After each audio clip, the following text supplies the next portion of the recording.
Hello, this is international football commentator Derek Ray of the EAFC video game and the Bundesliga. You're listening to the SFF Podcast World Cup Special, the home of World Cup 26 banter.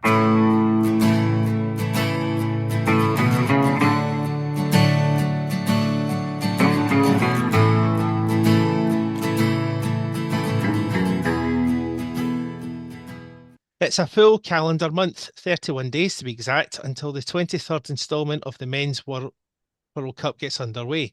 Then some 53 years later until Scotland return to the world's greatest stage when they take to the Gillette Foxborough Stadium, Boston, to take on Haiti. In this latest World Cup special of the SFF podcast, we're going to take a look at Scotland's journey to this summer's finals.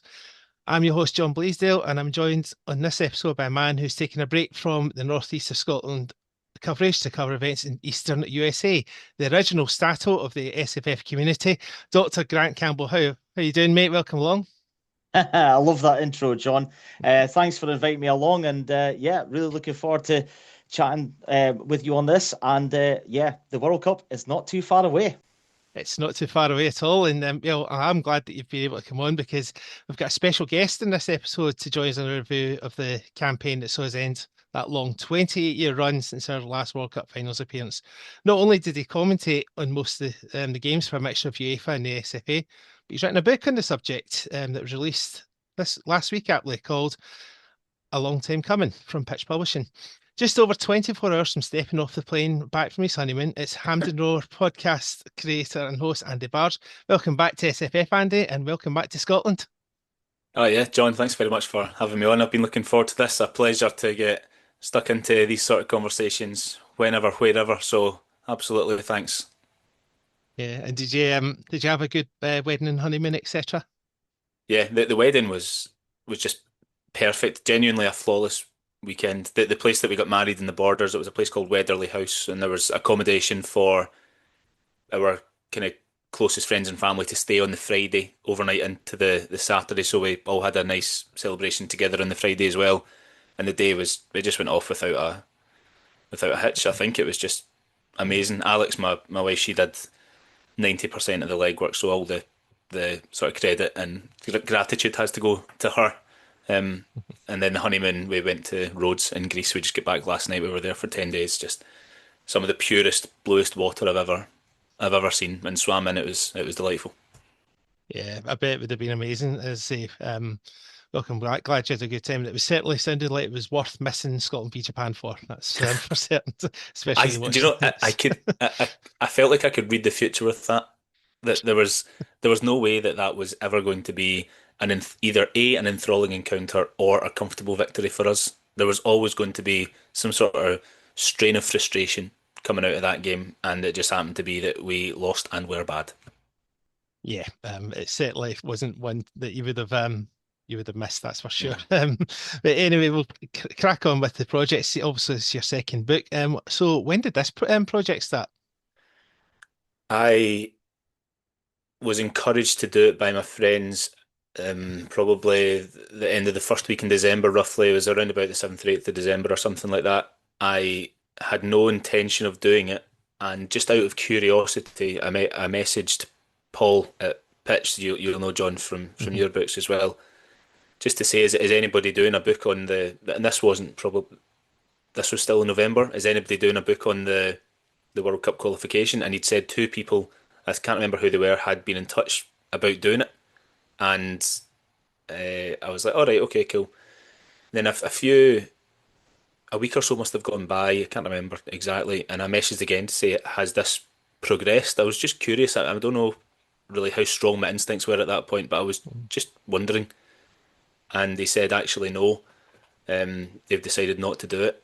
And at that point, I got quite territorial about it, and I thought, I just kind of felt, well, if someone's going to do it, I'm going to do it then, because those other two guys had decided it wasn't for them. So I quickly had to have a discussion about when this would need to be done by. I was nervous about it because it was coming up to Christmas. The players are very busy, and when they're not playing, they're with their families. But I had to get all the interviews done quite sharply so that I could leave myself enough time to write it and also research in between. So it was But actually, the day that I took all my groomsmen out to get our kilts fitted, we went out for dinner and a few drinks after it. And I said to them, "Look, I've maybe got an opportunity here to do a second book. What do you think? I'm going to have to turn it around in about 3 months." And they said, "Go for it. If you, I am quite a disciplined or dedicated person when it comes to these kind of things. Anyway, when I set my mind to an achievement, I like to try and see it through. So I thought, you know what, I'll just send out some text to the players, see who gets back to me, and if there is enough of a sniff from them, then I'll just see what happens, and hopefully it snowballs." And that kind of was the case. I got a few replies saying, "Yeah, no worries, can we do it at the start of January," and all that. And I was like, okay. So that kind of narrowed the time frame.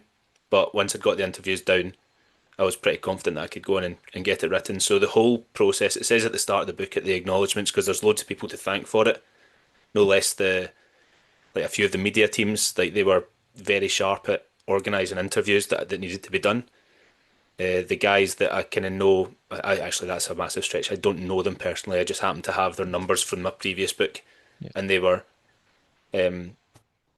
open to the idea, and they were like, "Yeah, let's do it." And also people like Alex, for example, my wife, we're getting married in 2 months' time, and she allowed me all the spare time and energy to go to put into this, and she concentrated on the wedding. So, I had a good support network around me, and people played ball basically. I allowed to get it done.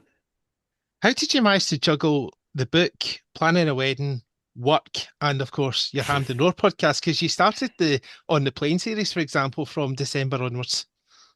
Yeah, the Hampden Roar boys are good. I've got my sort of. I know we do open it up sometimes. It's been a while since you've been on, John. I know, but I do have my sort of regular network of 3 or 4 between Lewis, who's one of my closest mates, and then Thomas, Alan, and Callum, and Ben's. He's a dad now, and he's been really busy lately.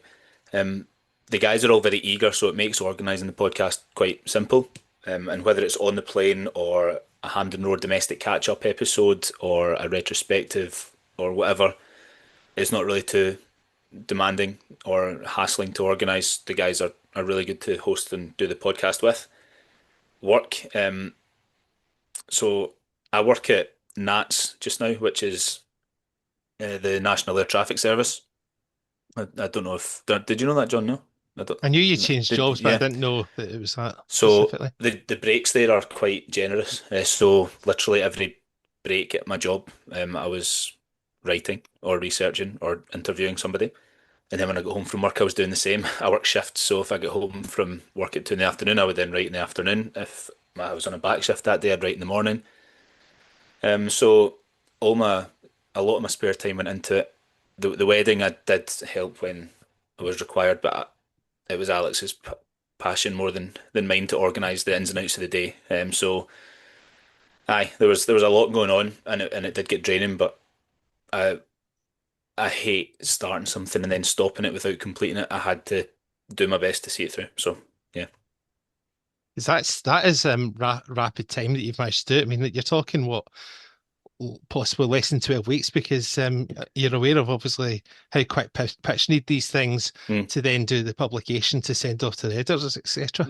They gave me an extra week because I had my stag do at the start of March, and I thought I don't want to be coming back from the stag do with any of this still to do to work on. So the dates didn't exactly line up, so I got an extra week, I think, from Paul to submit my manuscript. So it was something like the 10th of March, something like that I got it away.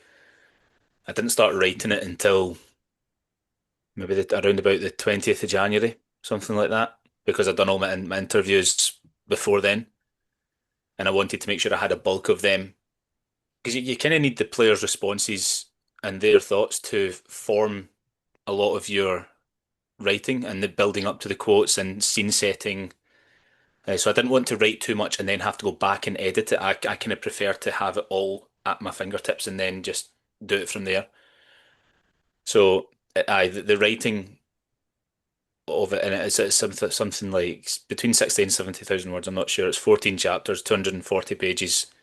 That was more or less maybe 7 weeks, I think. Well, let's say that's exceptional work that you've got it done that quickly. And so you obviously mentioned you get the the first year player interviews from January onwards. You got them done really quickly. But how advantageous was it for you, being a current commentator and obviously doing your Hampden Roar stuff and obviously your previous book? How advantageous was it in securing the interviews that you got? Because you got some really good ones there. Mm-hmm. Ryan Christie is probably the guy that I am most comfortable to speak to. Again, I would emphasize we are acquaintances where I don't think he would say I'm a mate. And I don't know him well enough to call him a friend either, but he is a lovely guy. He gave me loads of time and I really like him. I mean, he had to cut our first call short because he had to go and get his kid from nursery. And he messaged me the next day to say, let's pick that back up. I'm sorry I had to cut that. So I didn't ask him. That was just out of his own heart, the offering that time up again. I was on a call with Lyndon Dykes for about an hour and a half the night before he had a game. He was chilling in his hotel room, and they don't ever. In fact, nobody said, right, I'm going to go now, just because I'm fed up. So having the opportunity to talk about Scotland and take them away from the bubble of club football, I think is really something that they don't mind doing at all. Being a commentator and the people you meet is advantageous, no doubt. For example, I've worked a couple of times with Derek Ferguson, so that was a connection that was relatively easy to make.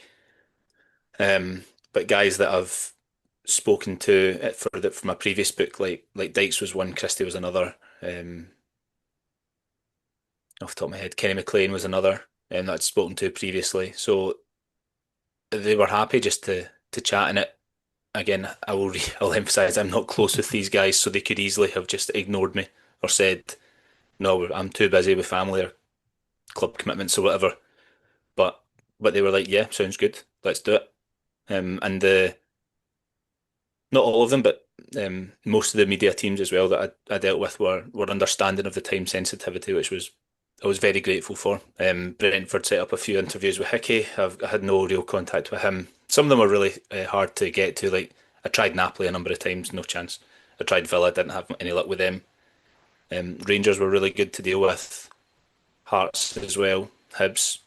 And Brentford. Bournemouth. Gannon Doak was a great wee talker. Really, really good chat. You could see that I was only supposed to have 15 minutes with him. The media teams are quite strict at the outset as to how much time they will give you.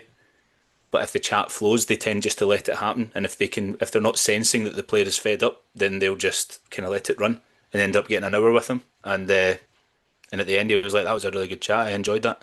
Which you don't really get very often when it's an interview that's put on by the media team from the club that they play for. So that was good.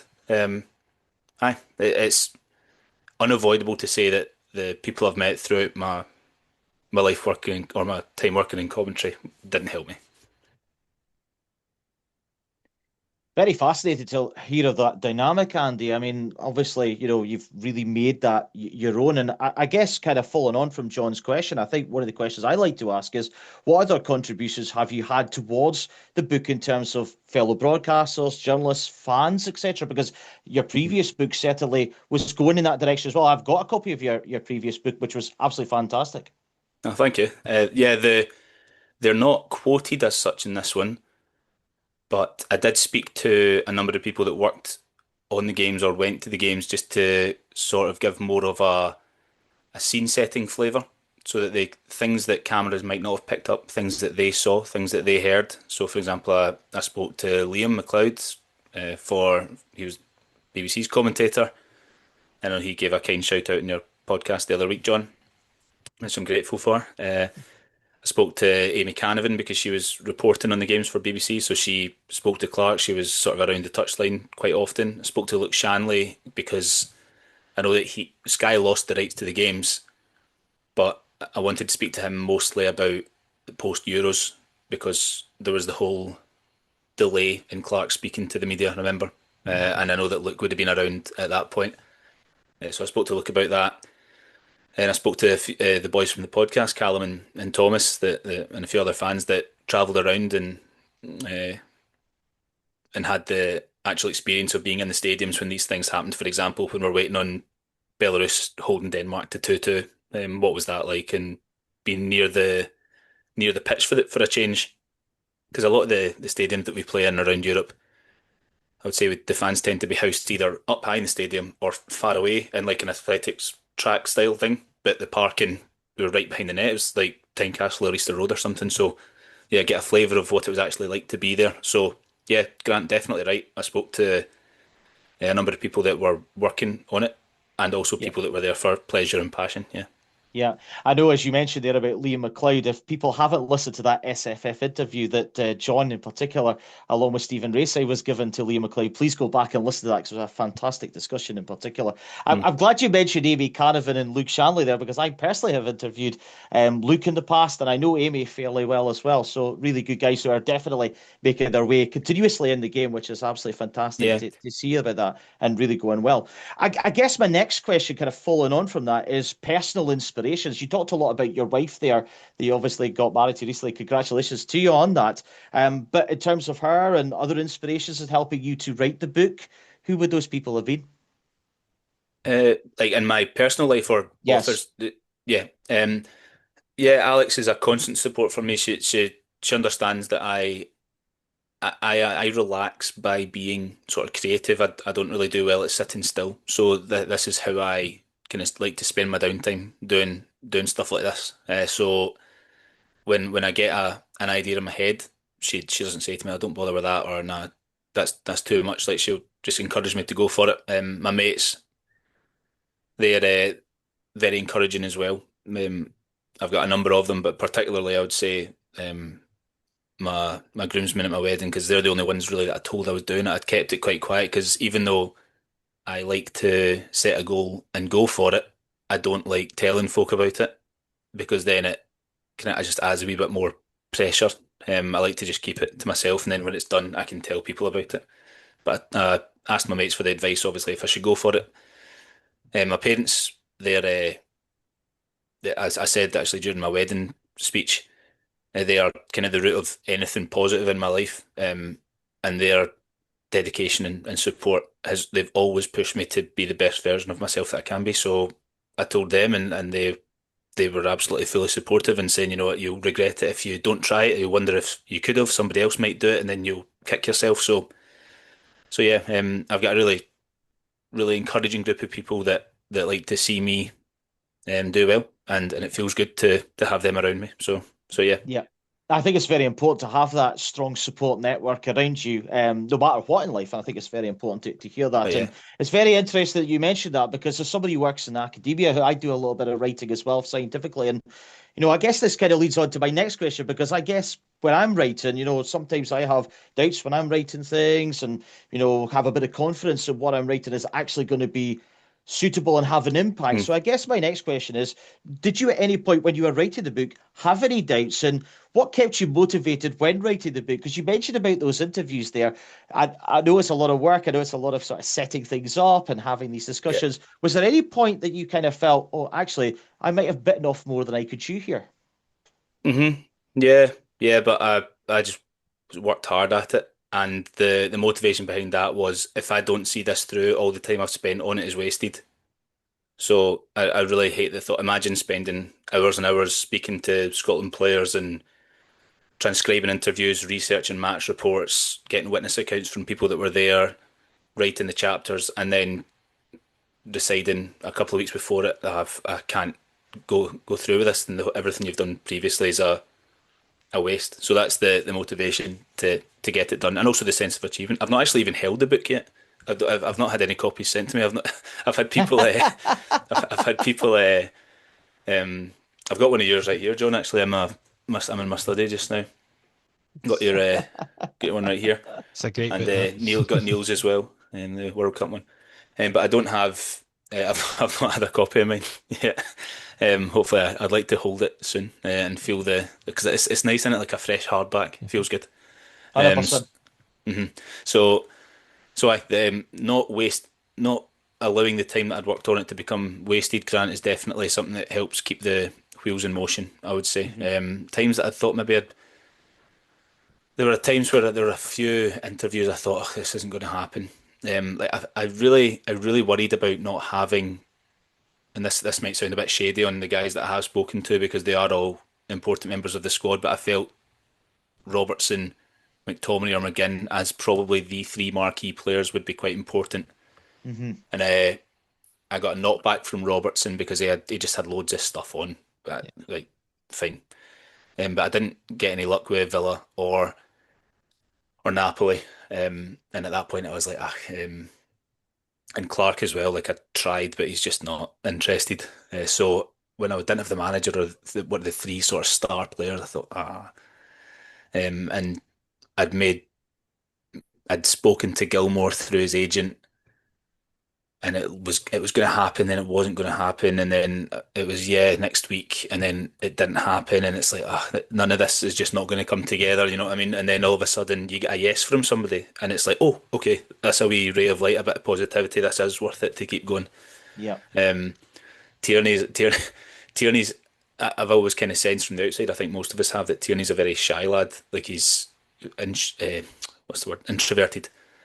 And Celtic need to be doing well, I think, for him to be willing to speak publicly on anything. So the timing hasn't been great on that because they just sacked Nancy, I think, and O'Neill, and I'm pretty sure they lost the Hearts or an Old Firm game or a big game anyway.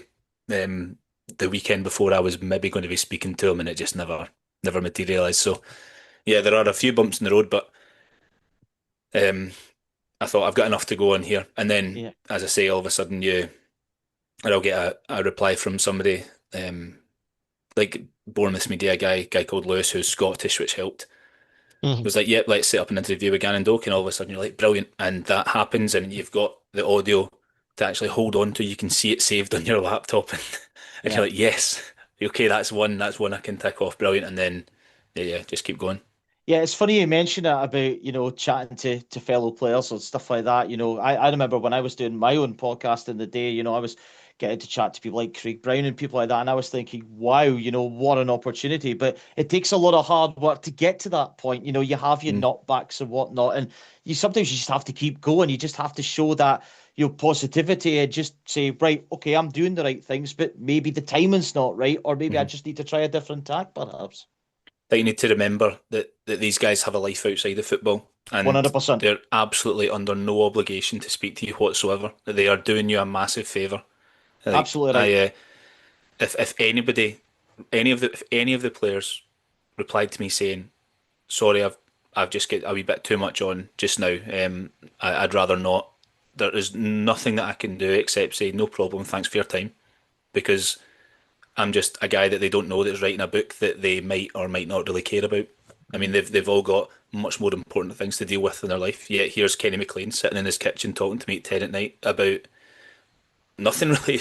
Like we not even like we did obviously speak about the goal against Denmark and whatnot, but you can when the conversation goes well, you've obviously got a list of questions in front of you that you want to cover, bullet points that you want to make sure you put to them.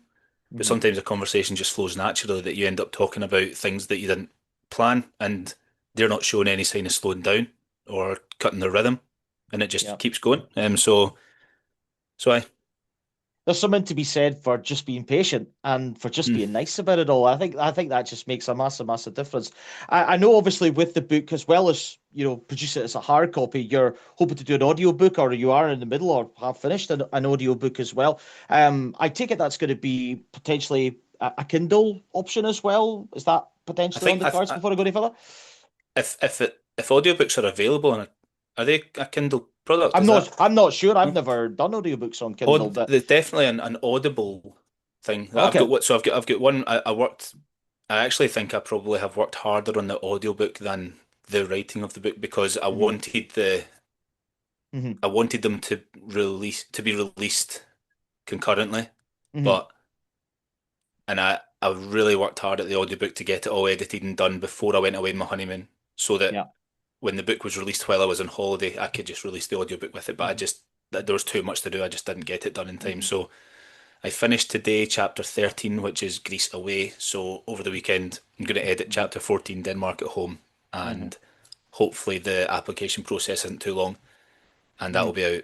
I hope within the next week or two. I guess there's two questions I want to ask about this. First of all, how easy or natural is it to do something like that? Do you have to change your tack a little bit, or do you have to just try and make it as natural as possible? I guess that's my first question. The audiobook? Yes. No, well, regretfully, I probably have a bit of a narrator voice, which I don't like.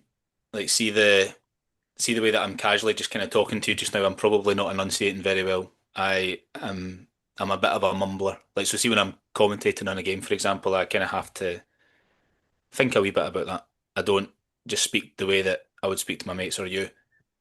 So I do read with a bit of focus on how well I'm speaking doing the audiobook, and it doesn't feel or come very naturally to me. And I don't like how it sounds, but I think to somebody that doesn't know me, it would sound better to hear an audiobook professionally read or more professionally read rather than somebody who is talking the way they speak to their mates down the pub. I guess that sort of leads into my part B of that question then. So obviously moving into the audiobook sort of world or sphere, if you like, is that something that you see as a dynamic, as the norm going forward, not just for this book, but future books for yourself, or just generally speaking about like John's book potentially, or other things like moving forward? Have you ever wanted to do one on Sweden, John, or something like that? We'll see the reason that I did the audiobook for A Nation Again was because I just had all these interviews just sitting in my laptop doing nothing. And I thought I actually initially just wanted to make like a podcast about it for the Hampden Roar, where I'd use some audio from do it like as a review of the qualification and just do like a 1 hour thing. And then I thought, actually, why don't I just do the audiobook? So, I mean, you bear this in mind, John, as well. If you do another one or for the ones that you've done already, I spoke to Pitch about it and they were like, that's nothing to do with us, all on you. If you want to do it, go for it. We don't take anything to do with audiobooks. So I thought, you know what, if I've got complete creative control over this, I'm just going to do it. And I managed to get it recorded. I was still doing freelance stuff at the BBC at that point. So, like when I had breaks or whatever, I would do a wee bit of recording, save it to my pen drive. And it was that was a long process. I wasn't accountable to anyone because it was all for me, and I kind of took my time with it. I wish I'd done it quicker, but I took my time with it. And this one, because I've wanted to get it out before the World Cup and as close to the book as possible, I've had to really slam it. So it's tedious work. I can't get away from that. It's not fun just reciting the book that you have written. It can be painstaking at times, like going through the stuff that you've recorded, taking out all the little intakes of breath, any sniffles, especially in the player interviews, taking out all their in between their thoughts. So it's work that is not as such a labour of love as the writing process, but I think especially when there is pretty much a deluge of information and stuff from the players themselves, it's sometimes better, I think, to hear them say it rather than read it in your own voice. Especially when there's a, I don't know, 6-7 hour flight coming up for over 1,000 people. If you're not a reader, you might want to listen to it instead. And the way that it works with the chat, that each chapter is probably about 20 minutes long, maybe some are half an hour. It is basically a series of podcasts, like chapter 1, Euros exit, chapter 2, Poland at home and Portugal away, and so on and so forth. So it should cover bases for everybody. If you want to read it, great. If you want to listen to it, cool. Yeah, I'm the master of M's, so I'll pass over to John. So you've passed over to Eminem then, because that's my thing.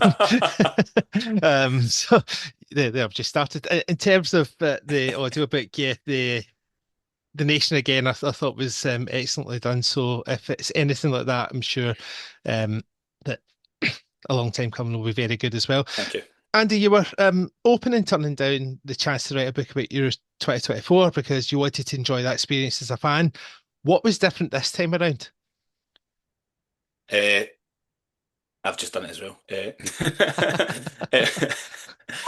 I'd say I think being protective over the fact that I'd done one before and it could be me again. I also didn't want to commit to writing a book and start doing the prep and everything for Euro 2024, and then us not to get out of the group, and for it to be a bit of a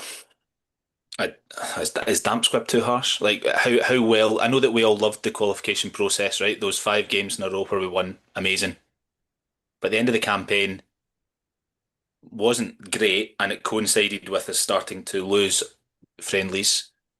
And the build up to the tournament in Amsterdam and then against Northern Ireland was grim, and the tournament didn't go well at all. So generally, apart from the start of the qualifying campaign where somehow we ran into unassailability, how how well is that time frame actually remembered? I would argue not overwhelmingly positively, apart from that small bracket at the start. So yeah, I didn't want to commit to writing it, and then we fail at the group stage, and the build up to the tournament wasn't that great anyway. So this time, first world, I did one for the first return to a major tournament, the Euros.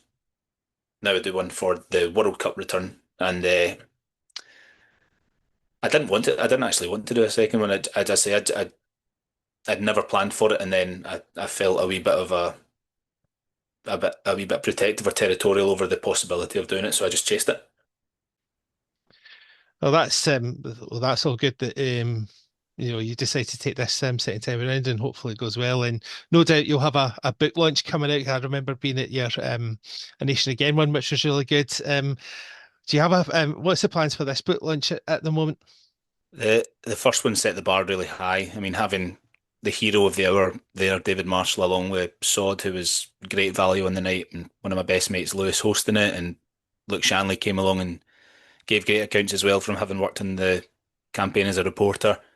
This one is looking a bit more difficult. The reason for that is I'm moving down south for a year in July, and it was supposed to be, in fact, on Monday, this Monday, so that'd be the 11th of May. It was supposed to be 11th of May that I was starting, and then it got changed to July at relatively short notice. So because I wasn't going to be here, I hadn't planned for a book launch. So now all of a sudden I am going to still be in Glasgow, or I live in Kelly, but the book launch would be in Glasgow. And because it's quite short notice, it's proven a bit of a challenge to organise. I do have a few threads to go on that I can pull. Venue, host, a couple of panel members. I just don't think that I would get a player. It would probably be on Sunday, the 24th of May, I think. And I don't know if or when the Scotland squad will have met up by that point. So we play Curacao on the Saturday. I don't know if they'll meet up on the Monday or if some players will go along to the Blytheswood on the Sunday night. I don't know.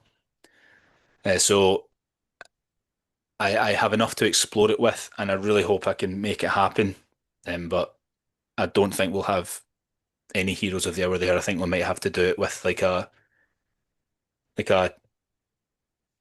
team of people that worked on the games in a media capacity, remembering the qualification campaign and their perceptions of it, rather than the people that actually took us over the line.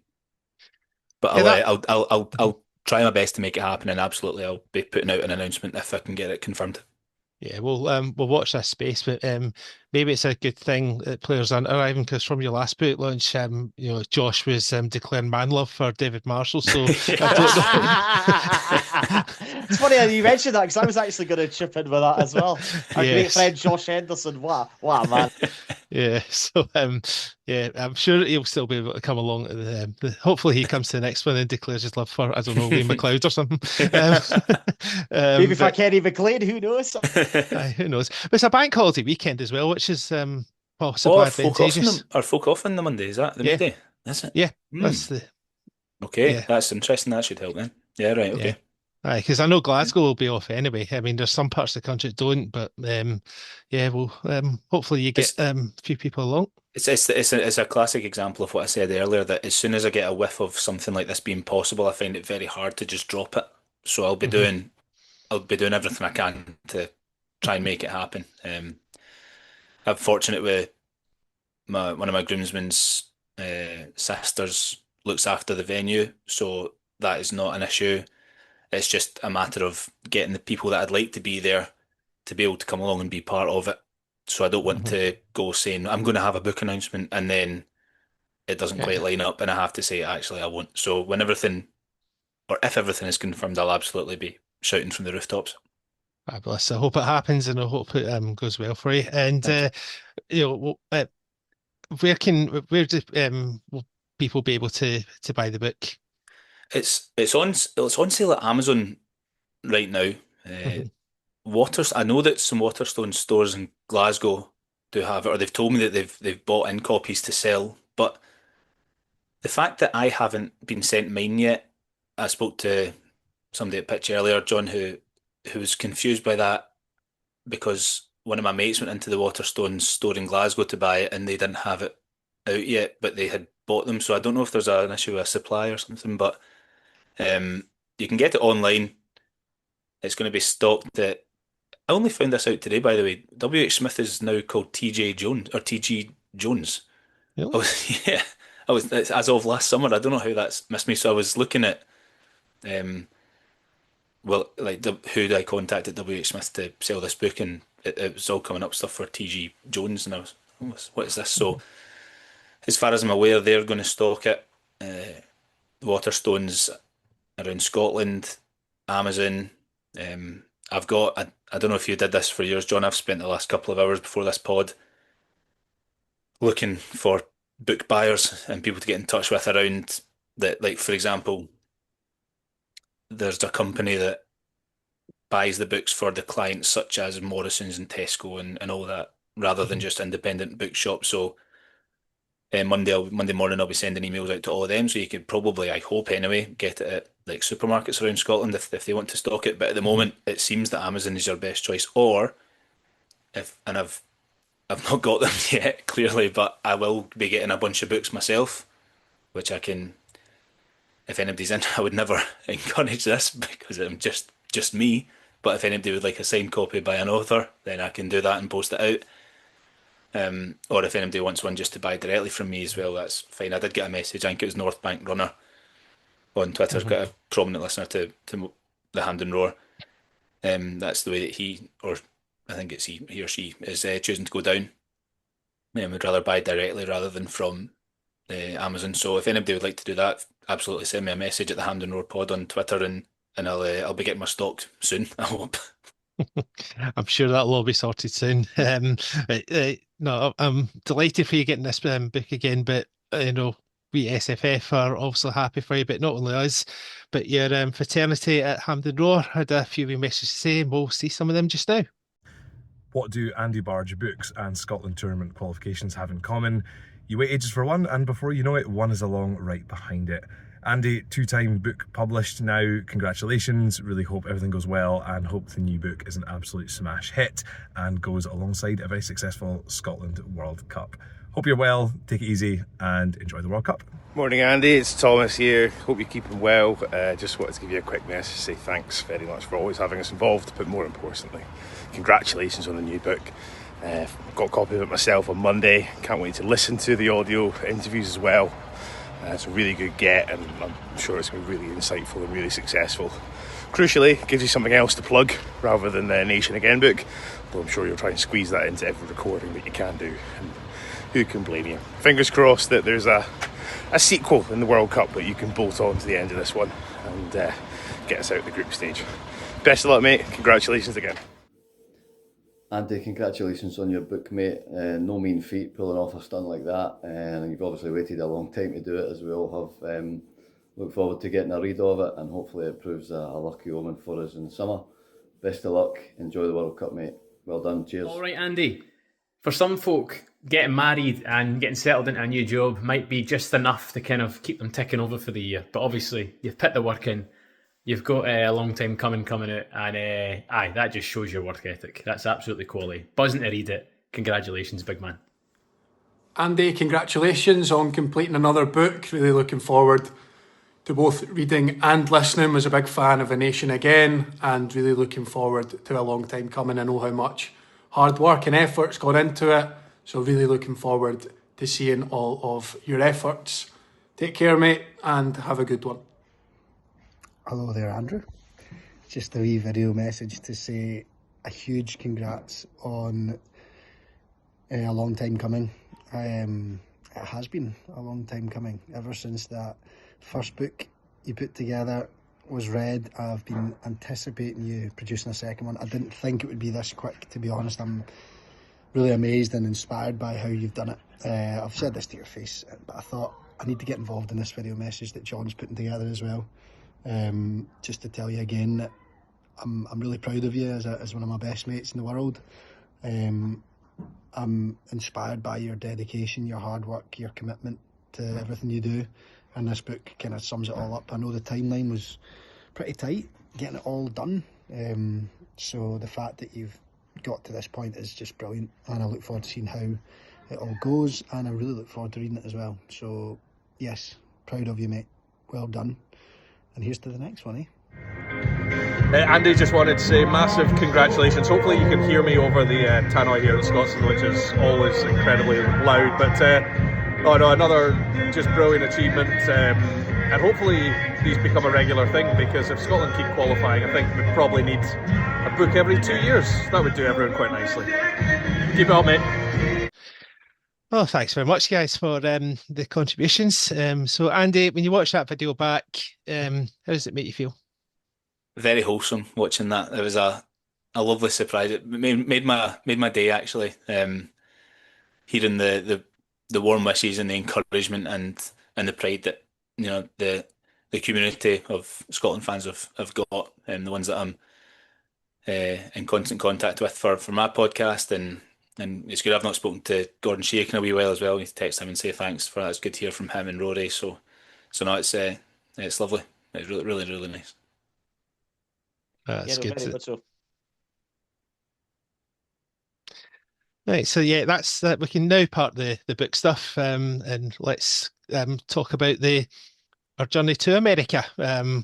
Obviously, without stealing quotes from the book at this stage, but Grant, you had something that you wanted to start on, because the first part we're also going to talk about just briefly is Germany. Yeah, I wanted to ask Andy about his experiences of the culture of Germany, because I went to Germany in 2023. I was very fortunate to go with my great friend Gavin, who lives in Hong Kong, to a Bruce Springsteen concert. I went to see Bruce in Hockenheim. Arguably, well, it's not arguably, it is my favourite gig of all time. Who doesn't love the boss? Let's be honest. But just give me your reflections of Germany, because I want to share mine in Munich, but I want to hear what you have to say about Munich and all your other trips across Germany, first of all.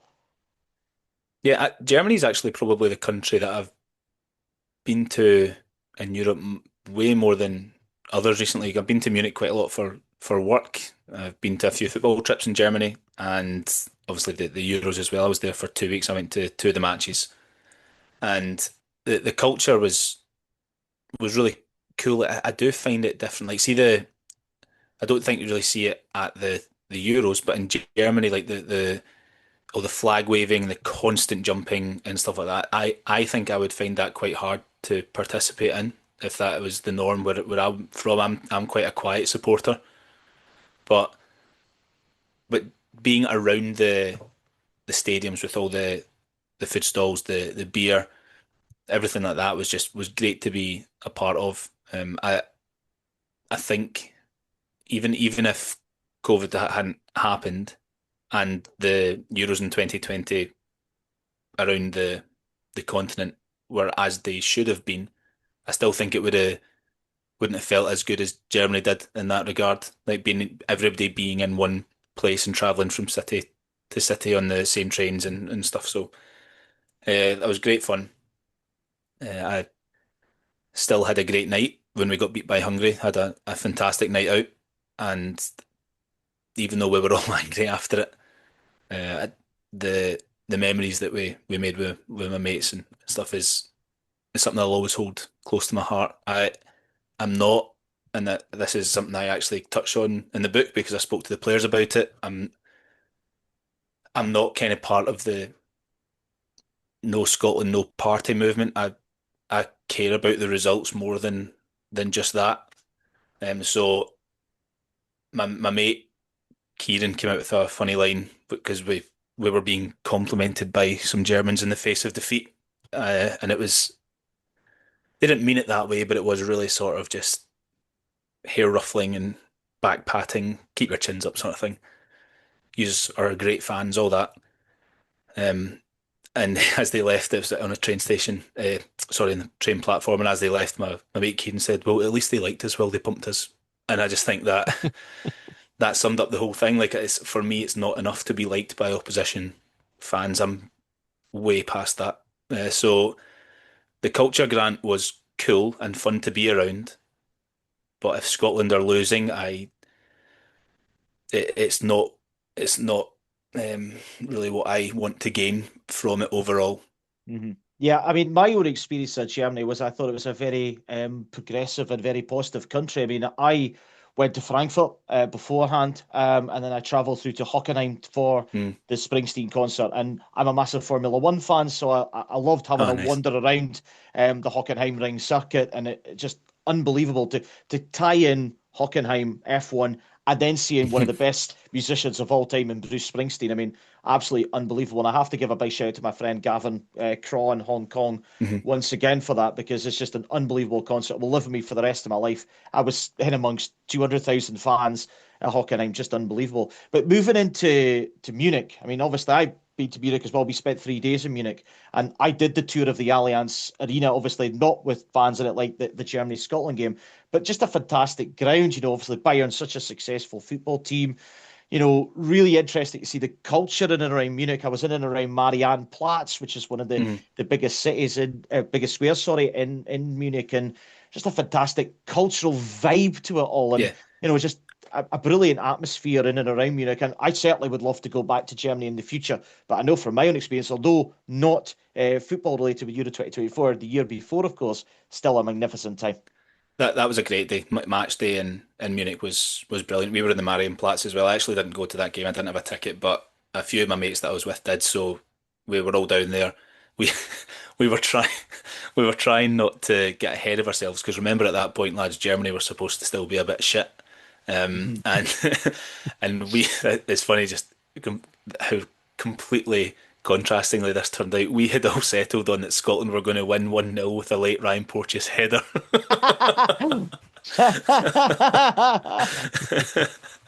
So that didn't go to plan. Yeah, it certainly did not, unfortunately. We did win that throw-in in the third minute that came to this set. Absolutely, and let's not forget it. The Marienplatz was a brilliant day. I had a brilliant time. Spirits were high, but I don't think, like, for example, before the game in Stuttgart, that it was any different, even though we had been beaten, and I hesitate to say let it slip. We didn't push hard enough against Switzerland, in my opinion. Yeah.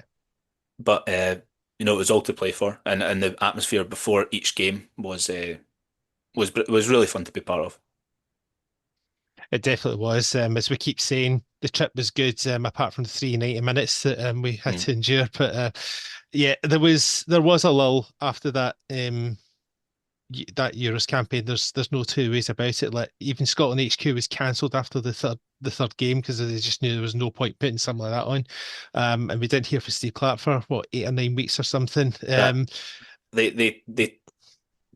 SFA tried to put him forward, and he didn't want to. Like, it wasn't that people were asking the SFA and they were saying no. They thought it was a good idea, apparently, to encourage him to talk, and he just wasn't up for it. Yeah, that's incredible. That because he would have been hurting as much as anybody else. Let's be honest. You know, I don't think a lot of people realise how much it would have hurt Steve Clark. Let's be honest, it would have hurt us all, but it would have hurt him probably more than anybody else. But he wasn't authentic about it, or empathetic, I think, Grant. It was a mistake. He didn't really, and I don't feel personally affronted by it, but there were thousands of Scotland fans that I think probably did deserve a bit of an answer, or an explanation that should have gone far beyond the platitudes. I mean, I talk about it in the book. I can't remember the exact question, but his response to it was, "It's not the night to talk about that because I'm sad." And then there was also the the words about the referee, who we should have had a pen against Hungary, but I mean, it's small in the grand scheme of things. And I think he quoted as well at one point, too many little things didn't go our way. But there's no expansion on what those little things are. There has to then be I think a more direct approach with trying to find an answer from Steve Clarke in that regard, asking him why. And look, I don't think it really would have made much of a difference in the grand scheme of things, but why did James Forrest not get a minute after finishing the season so strongly? Why did Lawrence Shankland see such little football? Why did you persist with the 3-5-2 after Kieran Tierney got injured against Switzerland? There were a multitude of things that I think we deserved an insight into the thought process from. But as I think the way I described it in the book was, Steve Clarke either didn't feel it was necessary or didn't feel it would be helpful, or both. Yeah, absolutely take that point. Very interesting comments you make there. Sorry, John. Yeah, definitely. And we had to go into a Nations League A campaign, which it wasn't much it was something to look forward to, but at the same point you think, oh god, this is just the last thing we need. And the first 45 minutes were dreadful against Poland, but then we battled back 2-2. You think there's only one team going to win it, and then in steps Grant Hanley with a challenge. Grant, in terms of that that first couple of games, because I'm going to mention the Portugal game as well. Again, we take the lead in that game, and then Portugal come back and win very late on to win, but we didn't disgrace ourselves. But going into that campaign and then watching the performances, were you heartened? Were you starting to be won over a wee bit more afterwards? Aye, definitely, because we were in each game in that group until the final minutes of each one. I mean, I know that Poland are not a massively better team than us, but they had been in League A for 3 years, so they were sustained and experienced at that level. Whereas brand new for us to be playing that sort of opposition. Well, I was going to say week in, week out, but you know what I mean. So the start to the Nations League wasn't great because Clarke was having to address what had happened in the summer. Remember, him and John Carver were basically denying that people were disappointed. Like Chris McLaughlin at the BBC asked Clarke about what do you say to the fans who are still angry about how the summer panned out, and Clarke basically said, how many people have you spoken to? Name them. 10, 20? How many people? And it's like, oh my god, like this is frosty. Like I know he can get his back up a wee bit, but that was particularly defensive. So I think the Nations League, because we started that Nations League campaign still reflecting on what had gone wrong in the summer, it was approached poorly from the fan point of view as well. I don't think that there was much excitement because the Euros were still very fresh. Everybody was still talking about it. And then Big Grant Hanley, I spoke to him about it for the book. There are a few topics of conversation that you don't really want to ask the guys about, but you need to. And that was one of them with Hanley.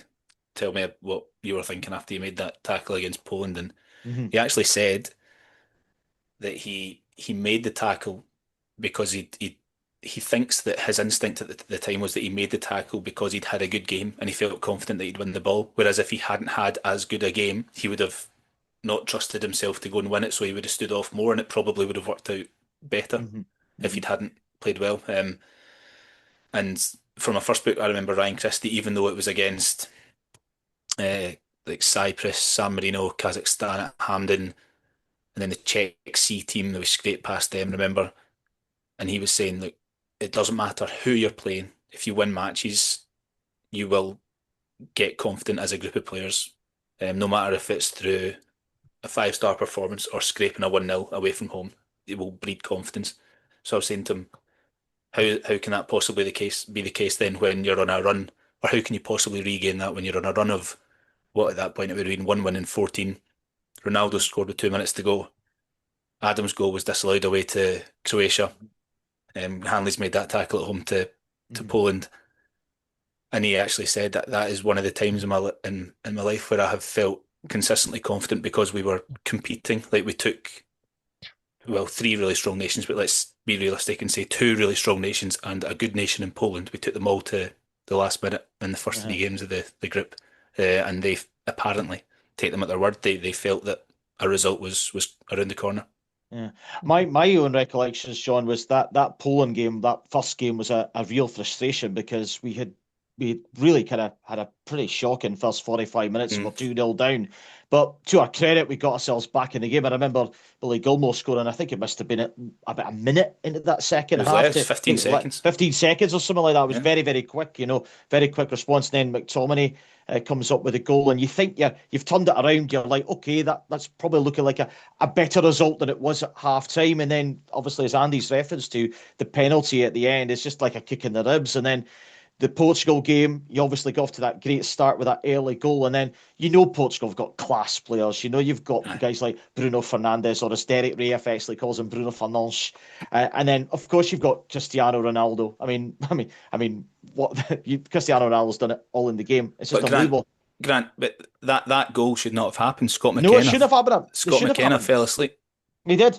He fell asleep, but you just know what these guys can do if you do fall asleep. But the one game that I'll always remember, certainly from the early stages, John, was that game out in Croatia, because that was on the back of that very same evening of the fact that Alex Salmond died. The First Minister of Scotland, a massive figurehead for our country, passed away. And I remember during that game, not the match itself, but Michael Stewart talking about it on commentary with Rory Hamilton about that game. And that, for me, probably less so than the game itself, probably is a signature moment, because it's almost like, okay, the game probably pales into some form of insignificance, which I know sounds really ridiculous because it is a Nations League game, because it's important for the national team. But because Alex Salmond was such a big figurehead for Scotland as a country, because of the fact he was such a big name in the world of Scottish culture, that was a signature moment in this context. And whatever your political opinions, if you don't like Alex Salmond, if you don't love him, that's fine. But it was, a signature moment in that game. And then halfway through your campaign, you're looking at the fact, you've just come off the back of, frustrating start to the campaign. You're thinking, well, it's just, as we talked about, this hangover right at the beginning of the competition. And you just think, where is the light at the end of this tunnel? Yeah, it started to come, it started to come a wee bit more in the Portugal game at Hampden, where we frustrated to a 0-0 draw, and we deserved a 0-0 draw that night, I think. And it was a night famously where Ronaldo, his frustrations and theatrics just overshadowed. It was appalling the way he was behaving at times. But Andy, you should have got Anthony Ralston on your book to say, what was it like being the only man to get a handshake off him? Because that was the only man he managed to get. But I tried with Ralston, no luck. I tried. That would have been good, because he did play such an important part. With Hickey being injured and Patterson struggling, Johnson not quite being trusted yet. There was a vacancy, and it's not his fault. And I don't think that Ralston has performed particularly badly in many games that I can remember for Scotland. Like every player, he's had a loose pass here or there. Some are punished more than others, but I think Ralston's been fine for us. Raphael gave him a hard time that night, I remember.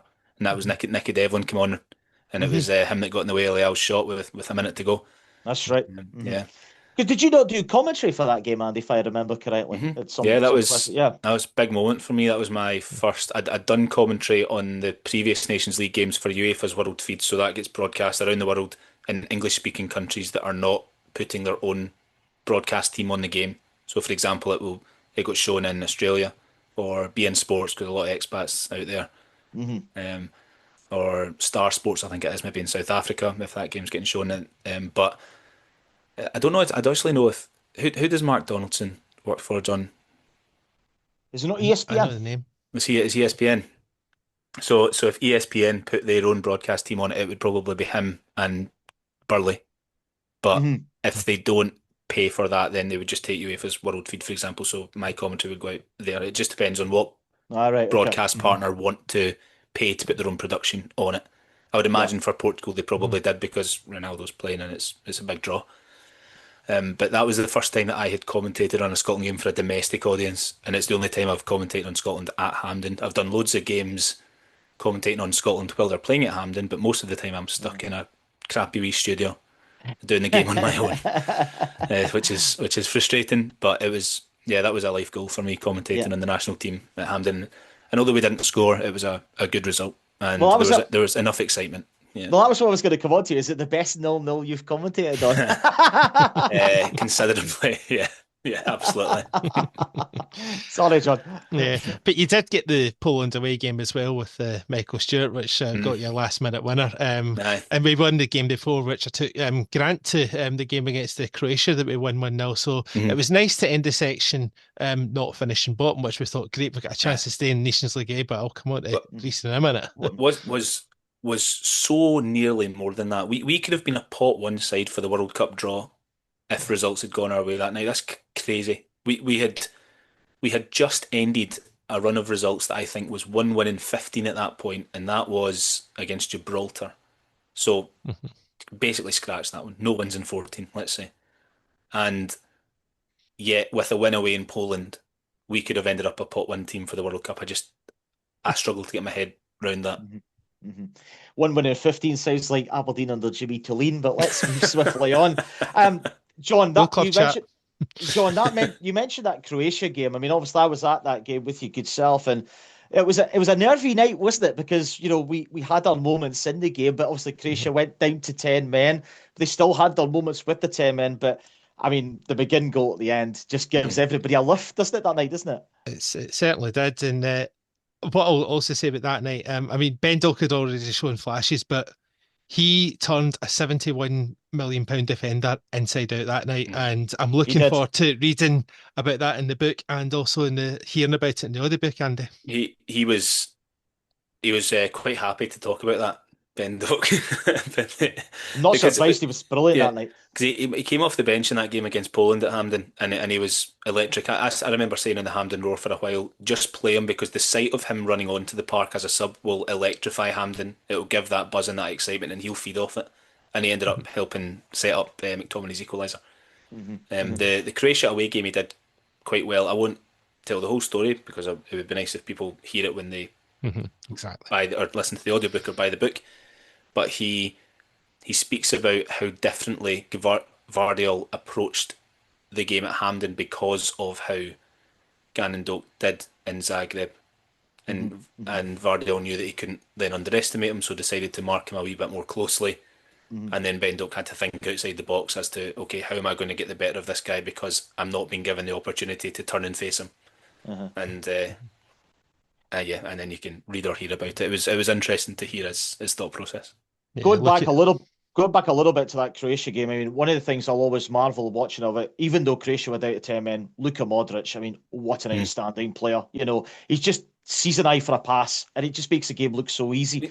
And, it always felt, even at 0-0 with the man advantage, you always felt they've still got Modric on the pitch. He's still a class act. He's done it all with Real Madrid. He's obviously had a great career. What a talent. He nearly scored a great goal. I mean, he nutmegged, I think it was Scott McTominay, and drove forward about 10 yards with the ball, and it just dropped left of the post. It would be Craig Gordon that was in nets at that point. I think Gordon played that game. That's right, yeah, it was. Yeah.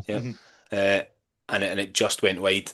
And in fact, Kenny McLean, I asked Kenny about this during our interview, because in that year, from having Spain in the group, then playing friendlies against France and England and that, in any game that he played, I was like, what a vast array of centre mids you've played against. Who stands out if there's anybody? And he said Modric. He was like, Modric knows what you're going to do before you even know what you're going to do. That's the way that he put it. He's a step ahead or 2 steps ahead of everybody. By the time you've started to press him, the ball's already past you. Yeah, and the last comment I want to make as well is when Susic got sent off the second yellow, I think we were slightly stunned there was a second yellow coming out, but at the same time we were like, oh, hang on a minute, we got a chance here. And it was before half-time.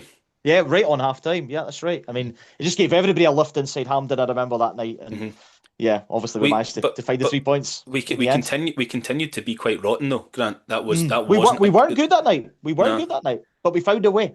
The difference in optics of drawing 0-0 against a Portuguese team who were pressuring us quite severely to the optics of a 0-0 at home to 10-man Croatia for 45 minutes would be entirely different, despite Croatia being a really, really strong team as well. I think we had to score a winning goal there. Yeah, and I'm glad we did. And I just want to mention John McGinn because my mum absolutely loves John McGinn and he's in great form at the moment, so let's hope it continues. A couple of great goals last night.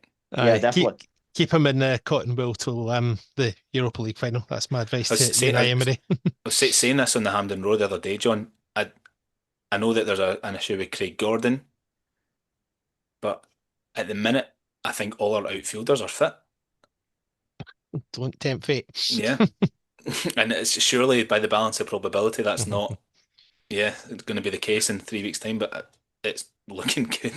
Yeah, well, let's hope that continues. So, but before the World Cup campaign comes on, there was the Greek tragedy. The 3-0, we'd beaten them 1-0 away, but the game at Hampden, there's no way dressing up. It was an absolute disastrous night. And when you're about to face Greece later in the year, now I said on SFF at the time, if you were to handpick which one you would rather lose, it would be the Nations League one. You'd take Relegations League being, but that at the time, there's no doubt it was worrying, because me and you, Andy, were on a podcast with Andrew Slavin talking about this, and it was a wee bit heated, but that's just because you and I and Andrew were all very unhappy. I was kind of in awe watching Greece at times, I think because their squad was so young. I mean, they gave us a bit of a doing in Athens, and I mean, that is a game that Grant Hanley thrives on. I mean, he will head away whatever comes close to him. But they sussed us out and made the changes for the second leg. They realised that, okay, if we keep putting crosses into the box, we're going to get nowhere here. So how can we adapt? And apparently, I said to a few of them, Kenny McLean was one of them, Christie was another, because Christie was still playing wide at this point. He hadn't been moved into centre mid yet. So I was saying to them, how can it be that they were so better than us in every department? It's kind of hard to say that to guys that play for Scotland, because you're kind of insulting them, but you know that they're so much better than that. And they all agreed. They're like, yeah, Greece, they pumped us, but we managed to sort it and solve it for the game in the October, which was much more important. But I want to know, okay, Greece depict everything that I would love us to be. So what do they do? And it's maybe is it a bit farcical saying that when we've qualified and they haven't? Maybe. But they, as a team on the park, are everything that I would love to see us become. So what do they do so much better than us? And I'm not a massively tactically minded guy, so but they all said the way that Greece pressed the ball left Scotland absolutely suffocated, and they just couldn't find a way out.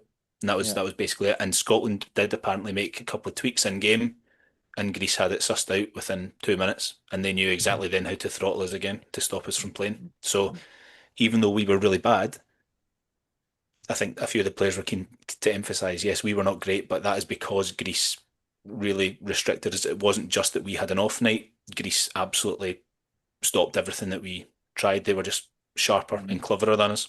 They were, and I thought they were fantastic in the night. I thought Karetsas in particular really shone the game. He was unbelievable, and I think he's been linked with Manchester City, you know, that the sort of player he was. But Constant Telias also as well, he ran the game. Solis as well, I think he's playing for Club Brugge in Belgium. You know, what a fantastic player. I think he obviously knew what he could do against Rangers as well recently this season. Fantastic player. They made 7 changes to their 11 for that second leg at Hampden, and they were all young. Their average starting age was 23 or younger that night when they beat us 3-1, 3-0. Sorry, yeah. And a couple of marvels in there. I mean, the two boys that started centre mid, they had a wee guy called Zafiris who's just left Slavia Prague for PAOK, and Christos Mouzakitis who's 18. And the two of them just absolutely dominated. And let's not forget, they also have Pavlidis up front, who was excellent against England. What a player he is as well. Yeah. They were certainly a good team that night, and we didn't have Gannon Doak, which didn't help obviously that night. But it comes to World Cup campaign. I'll just try and bracket all these quite quickly because I'm conscious of time, etc. But we got off to a good. I mean, I don't think we were going into the campaign in confident form, especially with the that dreadful friendly against Iceland, which we'll just gloss over as quickly as we can. And then we go to Denmark, we line with a 4-4-2, and you're like, hang on, what's happening here? We get a credible 0-0 draw, and another night we could have won it. Dykes had a good chance, but Angus Gunn also played well in goal. Comfortable win at Belarus. And then we get 6 points at Hampden without playing very well, especially that Belarus game, which was the sample audio chaps. You're thinking, how the hell have we managed to bank a playoff place out of that? Yeah. The Greece one made me angry because we had very recent experience of being exposed to them So it really frustrated me that we were allowing them to do that again. It was like we'd learned nothing. And I was really worried about the upcoming games even after we beat Greece. Yes, we can revel in the fact that we got another win, but bigger picture, how are we going to continue to win games if we rely on 2 set pieces and a goalkeeping howler? We won't be able to drag ourselves through this. And then look at how brilliantly we played in Athens for 45 odd minutes, and we should have scored 4 or 5 goals in that second half, or we should have at least scored a third one and then seen what happened. So the Belarus one, again, I was really angry after that one, because and I know that media companies only have a couple of minutes with these guys, and they're not obligated to do it. And Clark was very honest, but the players that they would say things like, "Oh, we didn't want to allow Belarus to dominate the ball, but we're off it tonight," or like things along those lines. And I just want to grab them and say, but why were you off it? What happened? Give us a bit more detail, because I only learned during my conversations for the book that we were rubbish part of the reason we were rubbish against Greece is because Greece were one step ahead of us in every department. They knew exactly what we were going to do and how to stop us. So was it the same with Belarus? Like, did they do something in particular that spooked us? Like I want to know a wee bit more detail rather than just, as we touched on earlier when Clark said, a number of small things didn't go our way. But that's, in my opinion, not good enough. You need to know, we didn't want to allow Belarus to dominate the ball tonight, but we got the win. It's like, yeah, we did get the win, but why was that so questionable this evening? And they're not going to throw each other under the bus in live interviews. They're not going to bemoan the manager's tactics, no matter how they feel in a live interview. But it would be good to know, like in the moment as well, what sort of thing has impacted that performance tonight, rather than just, we were off it. We just weren't quite at the races. Like that. In a World Cup qualifier at home, there has to be more context to that. Yeah, I would agree with that. And then you had that mental night against Greece, as you say. 40 minutes it took Scotland to get going. We were 1 down, could have been 2 or 3 down, but for Craig Gordon. And then we hit the bar towards the end of half time. Ben Gandalf misses a good chance. Yep. Second half, we play much better. We're somehow 3-0 down, but then we get back in it. And then Scott McTominay has that moment. And you're thinking, the World Cup chance is gone. We've just got to wait for the playoff. And then Denmark draw with Belarus, and you had that scenario where 80,000 people were looking at BBC Live text to find out what the final score was. I mean, talk about a reprieve from nowhere. There must be, but I can't remember a game as chaotic as that for Scotland. Anyone else? Any other game jumping to the forefront of your mind if you think of a game that just brought as much uncertainty or chaos throughout the qualifying? Maybe not that I remember. No, because I think Gav from the Scotland's Coefficient put this out. We've never come back from 3-0 down, so that would have been a record there.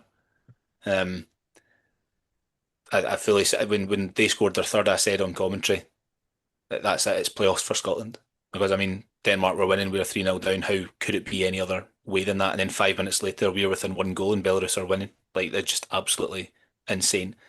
I was standing up in my booth for that commentary. I wasn't sitting. Normally, you're just sitting on a large computer monitor in front of you. I was doing the commentary for UEFA that night in the studio, but I was standing up, kind of basically pacing in this 2 yard by 3 yard studio, pacing as I was watching the game. That was an amazing experience doing that one. I only reflect on it as an amazing experience probably because Belarus got us out of jail. I mean, I summed it up, I think, in the moment as well, that Scotland have somehow not drawn a game in which they were supposed to be 4-0 down at half-time. Like, that is really how the cookie crumbled that night. It was ridiculous. And it pains me. And the 2 examples I could draw on were that second half in Greece and the hour that we played in the Amsterdam Arena where we passed Holland off the park. We have shown how good we can be when we move the ball quickly and we're incisive and we have ideas going forward. and that is the standard that I hold this Scotland team to. Greece maybe did take their foot off the pedal a wee bit, and they were lambasted by their own media as having a soft centre all the way through the qualification campaign, and I think that showed. But we have set a standard at times as to how well we can move the ball and how fiercely we can hurt teams when we are at it. And I think the worry heading into the summer is that we have shown it nowhere near often enough despite getting ourselves over the line. And I think that's why the friendlies against Ivory Coast and Japan were concerning, because it's not just that we lost without really laying a glove. Mm. Yeah, they definitely are concerning in that regard, and let's hope that we've learned a lot come the tournament. But we also then get to we had that famous night, the 18th of November 2025, where we beat Denmark in the most incredible way. Three of the best Scotland goals that you'll ever see. I mean, Andy, you mentioned that was the first one that you got to go to as a fan as well for the campaign. I was at Belarus at home. I was a fan at that one. Oh yeah, a fan at Yeah. it. Sorry, I thought it was just the Denmark one. But yeah, I mean, it's not even just the night itself. I mean, you've got the videos that went on. You know, you had the shipmates doing the lip syncing of the Lee McLeod commentary and things like that. And I had my own video that had like 13,000 views and things like that. Just sum up what that night meant without stating the obvious too much. Yeah, I was there with my dad, which is kind of priority number one, and two of my closest mates with me, who one of them I've gone to the Scotland games with since about 2010 as well, and also one of my other closest mates who comes to the games more often than not with us. My brother lives in Sydney, so that was the only regret, that he wasn't at the stadium as well. The adrenaline rush of McTominay scoring that goal was surreal. It was different to Tierney's, because Tierney's was just like euphoria. There was just the bodies tumbling everywhere. McTominay's, there was a bit of disbelief about it. I wouldn't say that there was that with Tierney's. It was just kind of raw emotion, whereas McTominay's was kind of a bit of a laugh. Like, it was everybody's obviously going nuts, but you can hear it in Stephen Thompson's goal commentary. You can hear him kind of laughing in the background. That's kind of what it was like. And I was jumping around with my dad and my mates. We were all screaming but laughing at the same time in response to what have we just seen from a Scotland player in the 3rd minute of a must-win World Cup qualifier.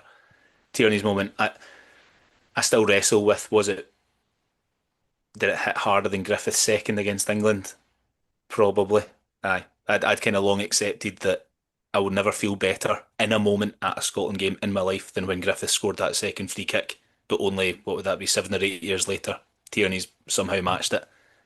Yeah, it was an amazing night. I think that McLean's goal obviously was just a weird cherry on the whole thing. Like, to have it confirmed with a goal from the halfway line, I think that the outpouring would have been just as high if the ref had blown his whistle as we cleared the corner, or a corner, say Denmark had one last chance and it was caught by the keeper, or it was cleared and the whistle went. I think it would have been just as raucous. But yeah, that and McTominay's goals were different to Tierney's for like a visceral response, I think. Yeah, and Shankland's obviously can't leave him out. That was in the middle of it all. But much like the players, they all speak about this as well when they look up and they see it, 78th minute. We can't get away. We can't get ahead of ourselves here. That's how I felt after Shankland's. The excitement died down very quickly. Yeah. Yeah. I mean, it was such a special moment. I mean, I vividly remember that night because I was actually playing darts at my local pub. My team, I actually won my singles game. We came off. Dorgood made it 2-2, which was very, very fascinating. And then I remember when the third goal went in, there was actually a slight delay in the pub when I was in. So the television up the stairs saw the goal before we did. And everybody was running down the stairs and celebrating with us. It was just absolute madness. And then that McLean goal, I mean, it's just absolutely unbelievable. What a fantastic strike. And then for me, one of the best things that's come out of this is the piecing together by the unbelievable Brian Cox, the Scotland national team video. I mean, I'm a massive Brian Cox fan, absolute legend of an actor. fantastic man and just absolutely tremendous. And that night will last with me forever. And you know, it's almost like, you know, Tam Cowan and Stuart Cosgrove always talk about that JFK moment. That was my JFK moment, and it ranks really right up there. It's absolutely first class. Yeah, the feeling before that game, it really, I can't remember a now or never like it. I think, especially for the squad, because so many of them, by the time the next World Cup qualification starts, that they'll be 33 or 34, and I don't really know if they will all still be the glue in the side. That there has to be room for guys like Lennon Miller or perhaps Josh Milligan and whoever else to come in. I mean, we're lucky that Garandoka's young, Hickey's young. We've got Josh Doig coming through as well. We've got Graham coming through at Dundee, who looks good. But for this squad, this was it. They actually were all pretty honest about that in the conversations for the book. Funny speaking to Ryan Christie about it. He was like, "See, since I've turned, I think he was 31 this year. He was like, since I've turned 30, I think about my experiences a lot more deeply now. Like before a big game, you do wonder, is this the last time? Like for example, an FA Cup fixture with Bournemouth or an important qualifier for Scotland. Is this the last time that I'll get this opportunity?" So it does mean so much to them, and we absolutely have to not just take them at face value, but they are being completely authentic when they talk about being fans, and that's why it does affect them so much when, in a positive sense, when it's going well, but also negatively when it's not going well, because they're not trying to play badly. It's not the case that they don't care. Sometimes, be it through tactical decisions or not being able to outsmart an opponent, or maybe being tired, sometimes it just doesn't go well. But I would absolutely refute that it is never because they don't care. The sense that I got speaking to every single one of them was that they are Scotland fans like you and me, and they just happen to be the ones wearing the jersey. And Kasper Schmeichel will not want to remember that season forevermore, because obviously Aberdeen won the Scottish Cup that year as well. And of course, the goals ended up, the penalty shootout ended up with that same net as well. So he certainly won't want to remember it, that's for sure. And Kenny McLean, I mean, part of the reason he shot is because he kind of heard whispers from around the, or I say whispers, shouts from around the ground that were whispers in his ears because of where he was, and he looked up after hearing it and he noticed that Schmeichel hadn't really clocked on to the fact that a shot was on here, and that's why he did it. If Schmeichel had started to backpedal a few seconds earlier, Kenny wouldn't have pulled the trigger, but Schmeichel was still so far out that he just thought, the whistle's going to go no matter what I do here, I might as well shoot, and then it just happened to go in. Well, I mean, the commentary from Liam McLeod is big that night, but I think Stephen Thompson's line of just shoot, and then obviously Faddy getting involved with that, it's just absolutely fantastic. But obviously looking ahead to the summer, Andy, I mean, obviously we're really looking forward to the World Cup in the Americas. I guess one of the questions I want to ask you is obviously the squad. You know, we're talking about who's going to be in Clark's plans for the tournament. In your mind, how many are on the plane at the moment, and who at this moment in time is your wild card or wild cards shout for a place moving forward? Let me just get my sheet here. So I think that there are, based on what Clark was saying, if it's a 26-man squad, I think he must have 22 or 3 pretty set. He said the other day that there are a couple that he is still mulling over. I don't think that will be for starting 11. I think that will just be for backups. I.e., how many different options or players in form. By a different option, I would be talking about somebody like Ollie Burke, or a player in form such as Ross Stewart or Ollie McBurney. I would make a few changes to the squad. I would take Ollie Burke, because if Gannon Doak gets injured, we have little to no pace elsewhere, and I'm not sure Finlay Curtis is a World Cup player for Scotland just yet. I mean, he's looked good at Kelly on loan, and I hope that he goes and plays regular football at Rangers or somewhere else next season. But I don't know, maybe it's just a bit of trepidation because he's young, and maybe you should unleash the youth a wee bit. But for me, Ollie Burke is absolutely rapid, and if we are going to be playing on the counter-attack against Morocco maybe, or Brazil, and Lewis Ferguson or another picks the ball up in midfield, and there's somebody to drop the ball over the top towards, and there's 15 minutes to go, I think you bring Ollie Burke off the bench if we need to score. Mm-hmm. Not because he's lethal, but because he can get away from others much more easily than anybody else available to us can, apart from Gannon Doak. And unfortunately, his physicality seems quite fragile. Mm-hmm. It's funny you mentioned about Ollie Burke. I know Derek Ray is a massive supporter of Ollie Burke, particularly for his following in the Bundesliga, and he's still a fantastic player. So I can understand your reasoning for that. Well, I don't really think that he is a fantastic player. I think he's a physical specimen that is almost too good to ignore for the uses that he could bring us. Technically, I don't think Ollie Burke is world class. I don't think intelligently Ollie Burke is superior to most or many others. But if you ask him to outpace somebody from the halfway line onwards, the chances are he's going to do it. And if we lose Gannon Doak, we have nobody else that can do that. He's got a different style of attack to Gannon Doak. He prefers it ball to feet, but Burke can latch on to a through ball and he'll get there before a defender most of the time. So for that reason, I would take him. And I would also, purely because of the form, I would take McBurney. Interesting. It's instinct. I've mulled over Ross Stewart. We did an On the Plane episode in the Hampden Roar the other day where we each settled on our 26 squad. Like Adams, for example, he'd be further down my pecking order than he seems to be in Clark's. Shankland would start for me. I really like him. So Dykes has enough credit in the bank. I think that we have tended to play quite well when Dykes has been involved over the years, when Clark's been in charge. And I would have McBurney because I think, even though we will have Shankland there, hopefully, fitness providing, who's ending the season well, I would take McBurney. I'd just like to have somebody in there who is a bit unpredictable, maybe. And I know we've maybe got Dykes, but I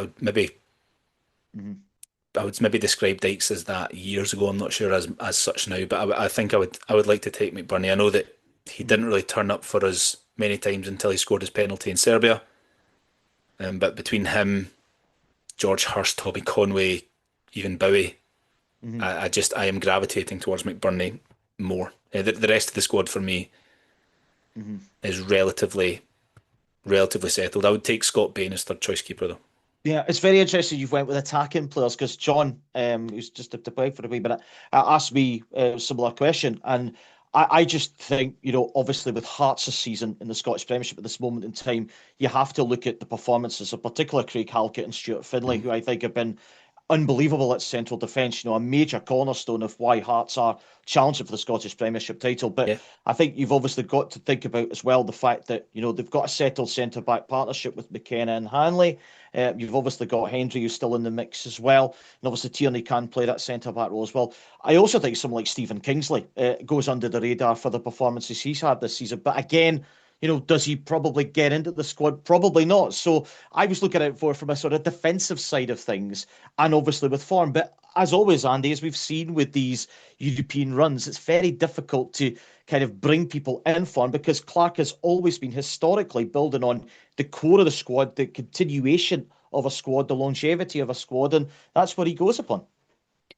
Yeah, I understand why that can frustrate people when there are some performing domestically that absolutely would have got a cap, for example, if they were performing like this under Strachan or maybe back in the day under McLeish as well.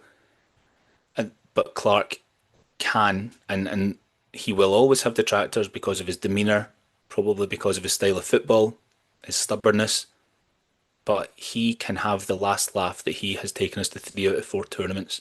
100%. I have been angry at him for the way things have ended in a couple of those big moments. And it has to be better this summer, despite the group being a tough one. We have to compete more than we did at the Euros. But he can say, irrefutably, the players I have chosen have taken us to 3 tournaments, so trust me. And guys like even probably McLean, even after scoring that goal against Denmark, his inclusion in the squad, which I'm sure is an absolute certainty, will be met with a couple of question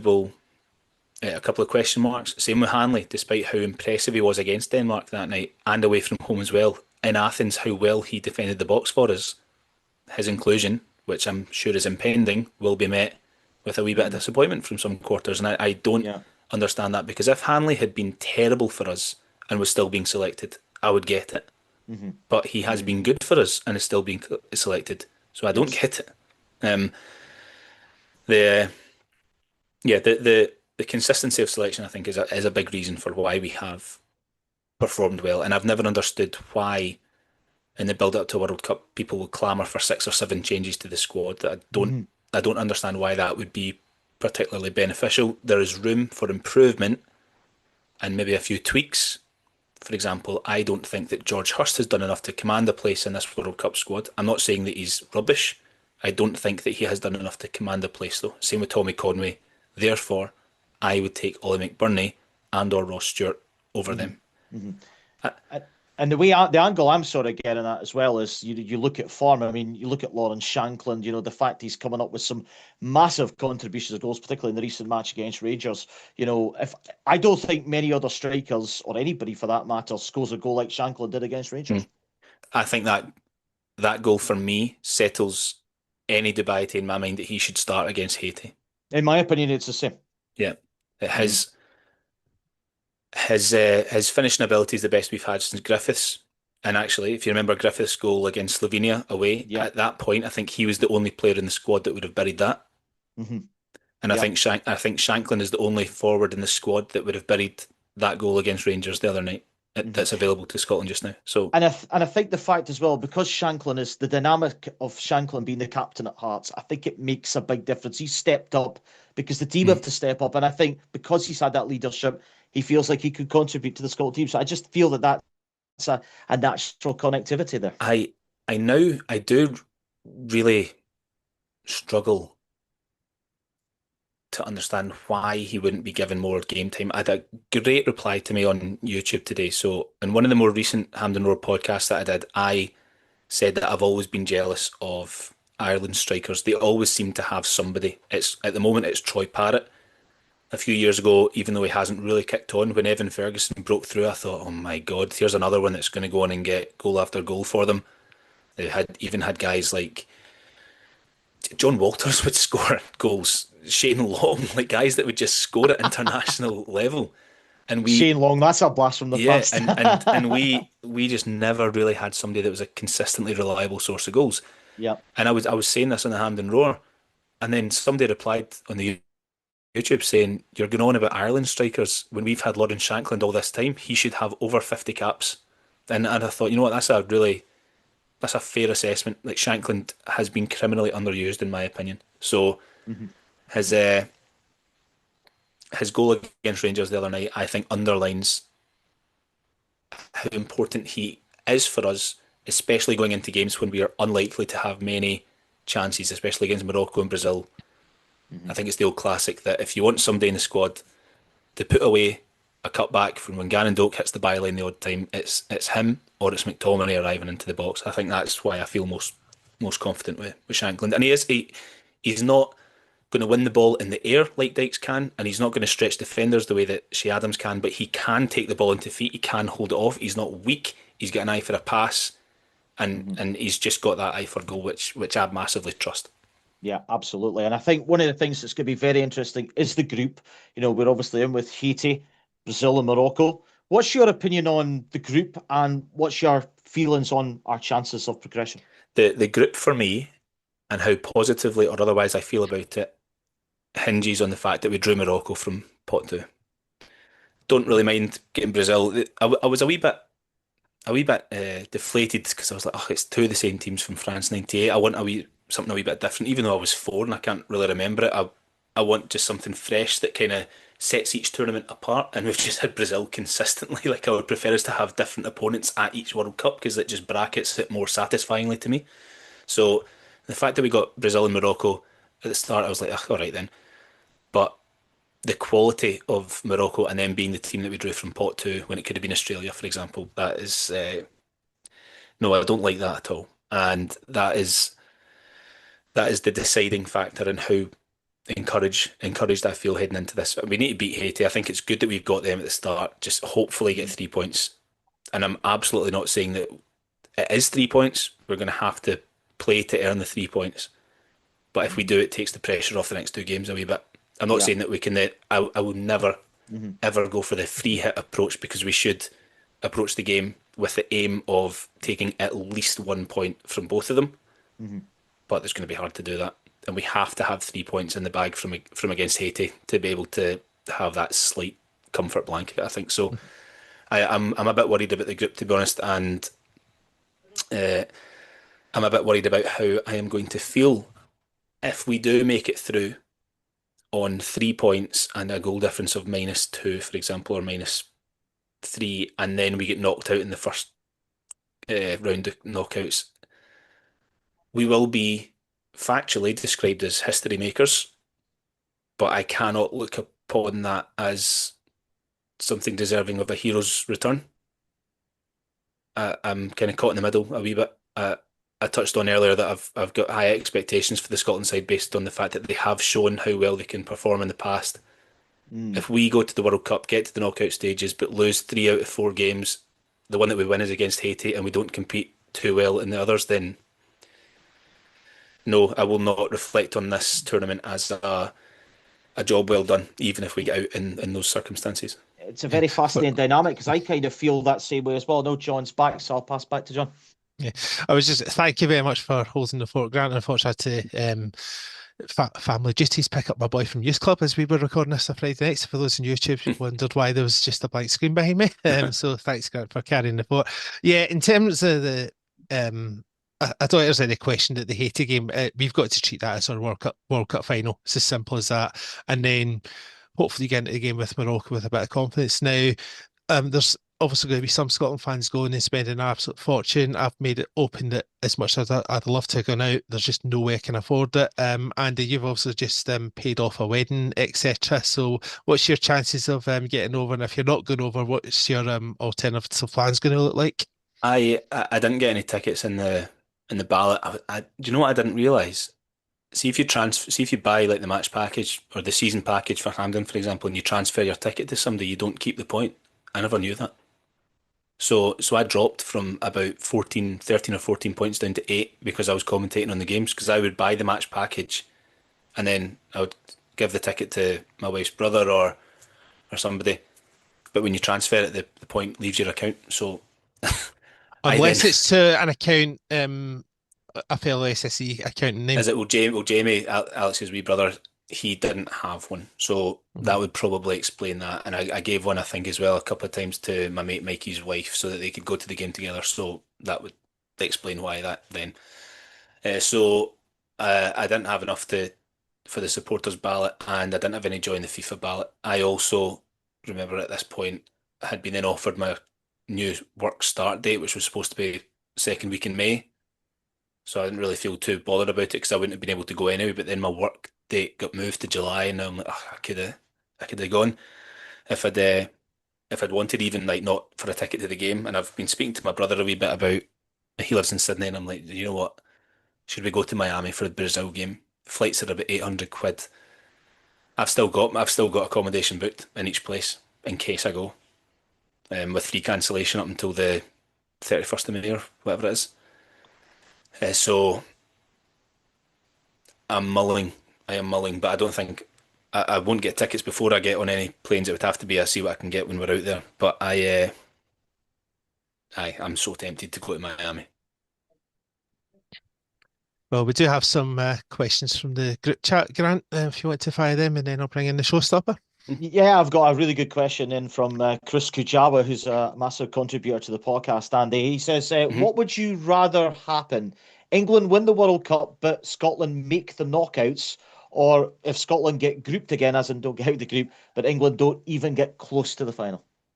Say the second aspect of that again, sorry. So the second aspect of that is that we get grouped again, as in Scotland don't get out of the group, but England don't get near the final, as in they just make the quarters or something. I would rather we get out the group. What England don't concern me that much. I don't feel particularly strongly or negatively about England. When we play them directly, yes, of course, I absolutely want to annihilate them. But when we are not involved, I'm not that bothered. So if they win the World Cup, fine, good luck to them. But for me, it would mean much more that we maybe have a wee run, get out of the group, perform well, compete. That would be absolutely my priority, rather than making sure England don't win the World Cup. Yeah, I'll be very interested to see how England do. I met up with Guy Mowbray in April after a really exciting time for York City, and he was thinking that England are not going to do particularly well, but you can never rule England out of anything, of course. Question from Charlie Banks, who's obviously also a big contributor to the podcast. He says, your favourite ground you've been to, just generally? Oofed. Wow. I went to, maybe a bit of recency bias here, but I went to a Serie A game in October. Me and my friend Adam went for a wee trip away, and we went to Pisa against Verona. It is the worst game I've ever seen. It was awful. 0-0. They both get relegated at the end of the season, and it was horrific. But it was 25 degrees. It's like an open stadium without a roof.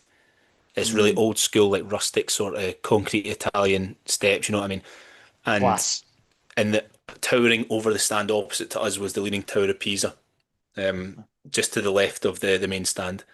That was really cool. So I would say for sort of authenticity and football vibes, if you want to put it in that bracket, I would say Pisa Stadium's right up there. The stadium that has stopped me in my tracks the most is the Bernabeu. I went to a Brilliant Real Madrid Girona game 2018 or something like that, and we were in the top tier, and I just remember being breathtaking. Yeah, it was breathtaking at how vast the stadium felt. It was amazing. I love the Bernabeu as well. I've done the Bernabeu tour myself, and great city, Madrid. This next question is actually from my good self, and obviously one of the things that really interests me is that we know that you're a really big music fan. You love your guitar singing. We know that Stephen Thompson of BBC Scotland is a massive guitarist. So, any chance of an open mic night sometime? Look, see if I've had a few pints and there's a guitar and a microphone. I've got no qualms. I'll get up there. That is, I don't feel that nervous about singing unless it's in front of my parents. So whenever.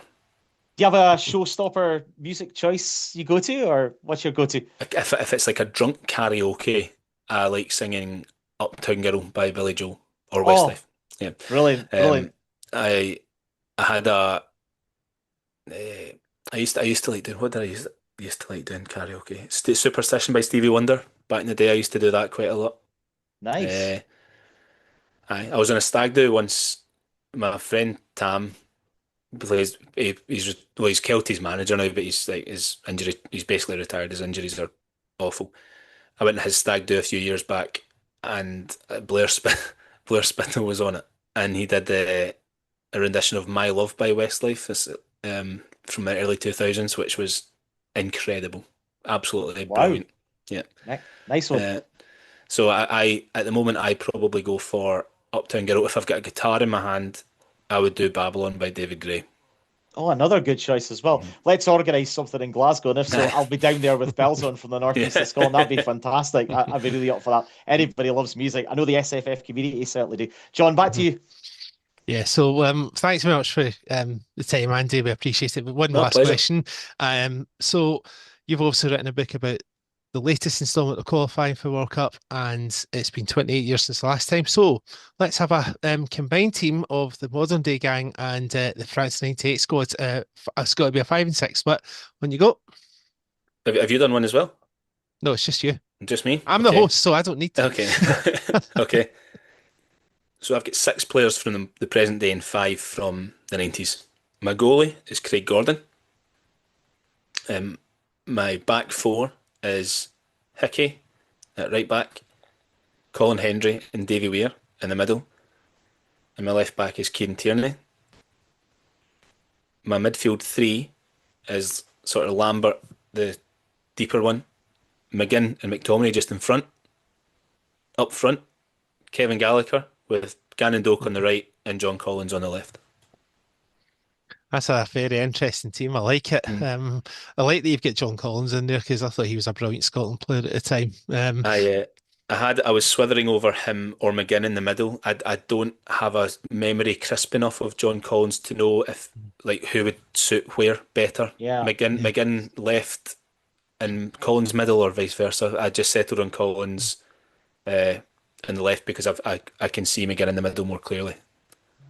I think that's an excellent 11, I have to say. I mean, I would have had McGinn in there, but I'm biased. But I would have had him probably instead of Collins. But, nothing to argue. But that 11, that would be a formidable force. I've got Tierney in ahead of Robertson. In my opinion, when both are at their best and fully fit, I think Tierney is and has been better than Robertson in his career. Robertson's obviously done well for us. The players love him as a captain. They speak about that quite openly. And he's had great success at club level, but there's something about, I don't know if it's the Tierney style of play. I just have a feeling about Tierney that I think if it wasn't for his troubles, he would have been above Robertson. Yeah, I think he would have even moved on from Arsenal to like a Bayern or even like a really top of the league side. I honestly think he was that good in his prime, but unfortunately, Andrews did. But well, that was a good team, a good way to end it off. So thank you for coming on, Andy, and all the best with the book. And hopefully a few of the Tartan Army heading stateside will be reading or listening to the audiobook on the long-haul flights across the Atlantic. Grant, cheers for joining us. I'll see you soon for the throwback episode next week. And thanks to all those who have listened to and watched this episode of SFF Podcast. Keep your eyes peeled for more content. Head to the World Cup and the conclusion of the Premiership season. Bye for now.